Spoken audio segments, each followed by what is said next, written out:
লোক আরব দেশের বিখ্যাত একজন আলেমের কাছে গিয়ে বলছে, শায়েখ, আমার অনেক দিনের ইচ্ছা আমি আখিরি পয়গম্বর বিশ্বনবী মুহাম্মদুর রাসূলুল্লাহ সাল্লাল্লাহু আলাইহি ওয়াসাল্লামকে স্বপ্নে দেখতে চাই। আপনি আমাকে এমন একটা পন্থা, এমন একটা উপায় বাতলে দিন যাতে আমি খুব সহজেই নবীজিকে স্বপ্নে দেখতে পারি। লোকটার এই কথা শুনে আরব দেশের ওই বিখ্যাত শায়েখ তিনি বললেন, ভাইজান, নবীজিকে স্বপ্নে দেখতে চাইলে আপনি আজকে দুপুরবেলা অনেক বেশি পরিমাণে লবণ দিয়ে মাছ রান্না করে সেই মাছ খাবেন।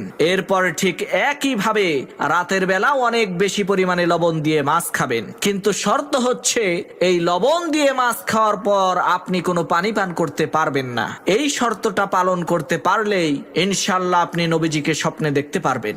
লোকটা আরবের ওই বিখ্যাত আলেমের কথা অনুযায়ী দুপুরবেলা লবণযুক্ত মাছ খেলো, আবার এদিকে রাতের বেলাও লবণযুক্ত মাছ খেলো, যার কারণে তার প্রচন্ড পরিমাণে পানি পিপাসা লাগলো। তার গলা শুকিয়ে একেবারে কাঠ হয়ে গেল, কিন্তু সে পানি পান করতে পারছে না, কারণ পানি পান করলেই তো শর্ত ভঙ্গ হয়ে যাবে, আর শর্ত যদি ভঙ্গ হয়ে যায় তাহলে তো সে নবীজিকে আর স্বপ্নে দেখতে পারবে না।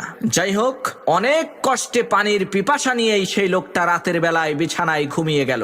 ঘুমের মধ্যে সেই লোকটা স্বপ্নে দেখছে সে একটা নদীর পার দিয়ে হেঁটে যাচ্ছে। নদীর ওই স্বচ্ছ পানি দেখে সে ওই নদীর পানি পান করছে।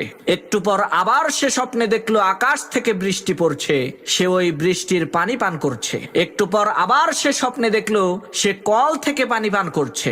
লোকটা সকালবেলা ঘুম থেকে উঠে আবার সেই আরব দেশের বিখ্যাত আলেমের কাছে যেয়ে বলছে, হুজুর, আপনার কথা অনুযায়ী গতকাল রাতে আমি পানি না খেয়ে ঘুমাইলাম, কিন্তু দুঃখের বিষয় নবীজিকে তো দেখলাম না।